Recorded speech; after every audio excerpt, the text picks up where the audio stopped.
اس کی وجہ یہ بنی کہ اس کا لہجہ کوکنی جو کسی طرح قابل قبول نہیں ہے. اب یہ کوکنی لہجہ جو ہے انگریزی کا وہ سم اور دی ادر رائج پا گیا اس معاشرے میں. جو کنگز انگلش تھی شیکسپیرین اسٹائل وہ آہستہ آہستہ روزمرہ کی زندگی سے دور ہو گئی.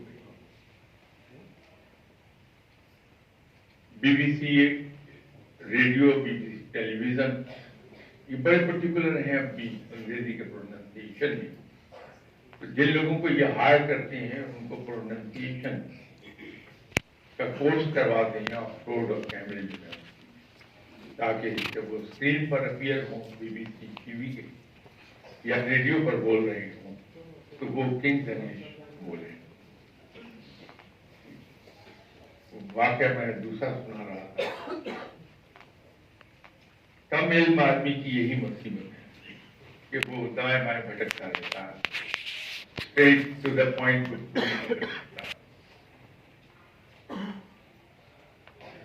وہ جو لڑکے آئے کلاس میں یونیورسٹی اس میں ایک عرب بھی تھے. عرب کے ساتھ مسئلہ یہ ہے کہ پی نہیں بول سکتے, بی بولتے ہیں.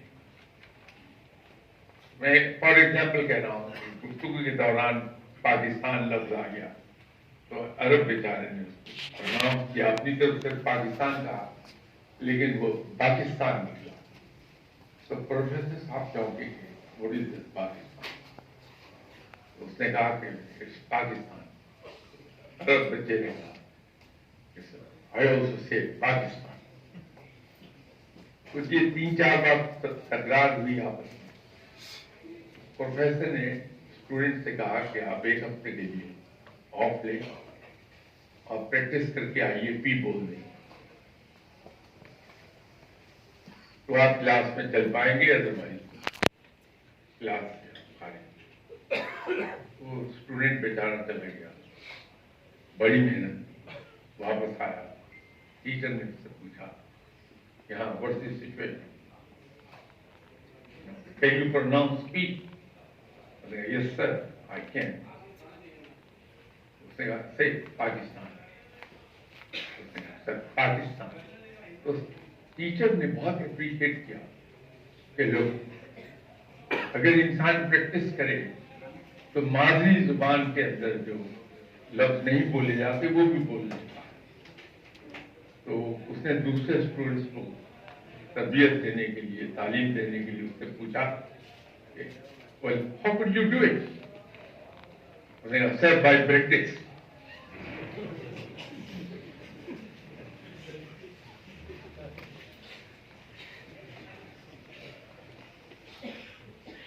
دیکھیے کہاں سے کہاں لے گیا میں بات. میں خود بھی بھول گیا کہ کس ٹاپک پہ بات کریں.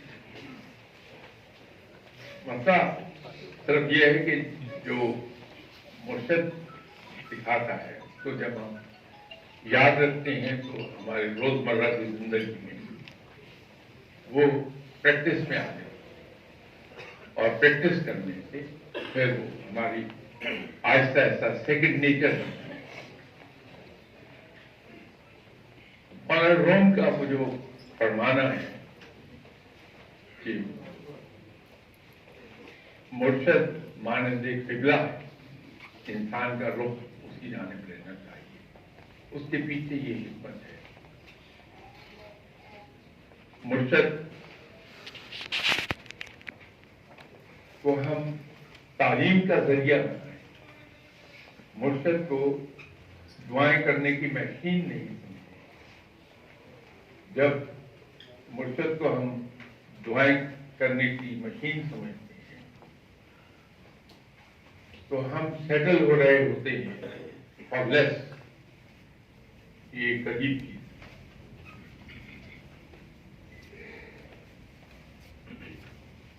اگر ہمارے ذہن میں ایک بار یہ بات واضح ہو جائے, کلیئر ہو جائے کہ مرشد تو مرشد کے مقام پر کیا چیز لائی ہے, میں مرشد سے وہ لے لوں. جیسے اگر ڈاکٹر میرے دوست ہیں تو بجائے اس کے کہ میں خود بھی بار بار وہاں جاؤں، دوستوں کو بھی لے جاؤں، کئی بیمار ہے علاج کروں، اگر میں اس دوستی کا فائدہ اٹھاؤں اور ڈاکٹر صاحب سے وہ علم لے لوں، کلینکل نالج حاصل کر لوں، تو پھر میں دوسروں کا علاج خود کروں تو مجھے بار بار ڈاکٹر صاحب سے ریکویسٹ، اگر مرشد صاحب کے پاس جا کے ان سے وہ چیز ہم حاصل کریں جس چیز نے انہیں اس مقام پر بٹھایا ہے، وہ علم ہے، وہ رب کی رضا ہے، اس کی خوشنودی ہے جو اس مقام پر لے گئے، تو مرشد جو کچھ آپ کو دیں گے وہ اکثر اوقات ہمیں بڑا اسٹرینج ساؤنڈ کرے گا، دس از سم تھنگ ویئرڈ، وہ ویئرڈ نہیں ہوگی، در حقیقت اس کو سمجھ نہیں پا رہے ہوتے اور وہ ہمیں ایسا لگتا ہے کہ یہ ویئرڈ ہے، لیکن کچھ عرصے کے بعد جب ہمیں چیزیں سمجھ جانے لگتی ہیں تو ہم یہ جانتے ہیں کہ نہیں، مرشد کی بات تو مرشد کو ہم دنیاوی مقاصد کے لیے استعمال نہیں کریں، آپ کے مرشد صاحب علم ہیں، وہ روحانیت، ذہنیت، علمیت اس کی آپ کے لیے دنیاوی دعا کرنے کے لیے اس مقام سے اتر نہیں جو انہیں یقیناً پسند نہیں ہوگی، تو اپنے مرشد صاحب کو علمیت کی مقام سے نیچ مت لائیں، دنیاوی مسائل حل ہو جاتی ہیں، دنیاوی مشکلیں گزر جاتی ہیں، دنیاوی الجھنیں سب سلجھ جاتی ہیں، it's always time, matter of time, آج نہیں تو کل سلجھ جاتی ہے، لیکن جو علم ہمیں ملتا ہے مرشد سے وہ بے قیمت بھی ہے اور نایاب، مرشد سے علم لینے کے حصے میں رہیے، یہ جو مولانا روم ہے اصل میں وہ یہ سبق دکھا رہے ہیں کہ مرشد کے ساتھ اس طرح سے رویہ رکھیے۔ خواتین و حضرات، میری آپ سے ریکویسٹ ہے کہ اپنے موبائلوں کو ایک دفعہ پھر کائنڈلی چیک کر لیں، اور اگر کسی کے موبائل رنگر آن ہے تو کائنڈلی رنگر آف کر دیں پلیز، آپ کی ریکویسٹ ہے۔ شاہ صاحب سے بڑی مشکل سے ہمیں ٹائم ملا اور اس ٹائم سے ہم جتنا حاصل کر سکیں تو ہمارے لیے بہتر ہے۔ شاہ صاحب، اسلام میں، دین میں کوئی بھی چیز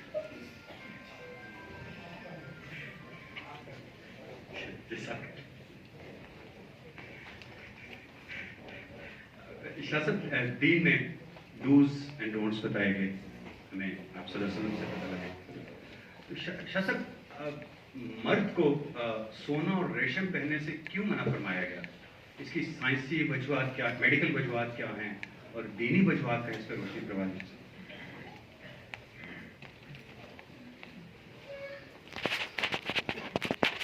ریشم اگر انسان نے پیدا ہوا تو جب وہ موو کرتا ہے، آپ نوٹ کیجئے کہ آپ کے جسم کے ساتھ وہ جب رگڑ کھاتا ہے تو آپ کے لوہے ہیں وہ کھڑے ہوتے ہیں۔ انسانی جسم کے اندر اس موضوع میں پہلے بھی بہت بات ہوئی، انسانی جسم میں 3.5 to 5 وولٹ اسٹیٹک چارج ہے، اور یہ چارج بڑھتا ہے اگر وہ صحیح جانب اللہ کا ذکر کر رہا ہے، یہ چارج بڑھ جاتا ہے، اور اسی چارج کے نتیجے میں فقیر میں کشش پیدا ہوتی ہے کہ اس کے پاس جانے والا بندہ اس میں ایک خاص کشش محسوس کرتا ہے کہ وہ جو چارج اسٹرانگ ہوتا ہے اس سے باڈی کے اندر الیکٹرو میگنیٹک ویوز زیادہ اسٹرانگ ڈیولپ ہوتی ہیں، اور اس کے ارد گرد جو اورا بنتا ہے ان میگنیٹک ویوز کے نتیجے میں، الیکٹرو میگنیٹک ویوز کے نتیجے میں وہ اورا اتنا ہی اسٹرانگ ہوتا ہے۔